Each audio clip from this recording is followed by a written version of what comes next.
మొట్టమొదటిగా నీవు కుమారుడు నా నీతిని నా రాజ్యాన్ని వెతికి అందులో మీరు ప్రవేశిస్తే తర్వాత ఒకరి చిత్తం ఉంది, అది తండ్రి చిత్తం. ఎవరికి ఏం తారకం ఇవ్వాలో,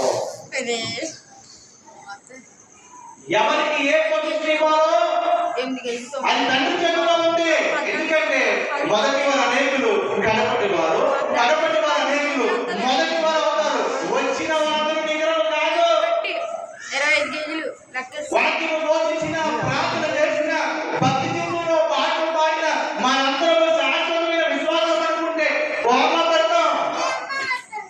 రక్షణ కొరకు దినదినము మనం చదువు చేసుకుంటూ వ్యక్తమైన ఆలోచనలు ఏమీ లేకుండా దేవుడి చిత్రం కొరకు ఇచ్చారంటే కండిపేట దేవుడికి స్తోత్రం. అందుకే యెహోవా దగ్గర ఏంటంటే నీతి బలము ఉంది.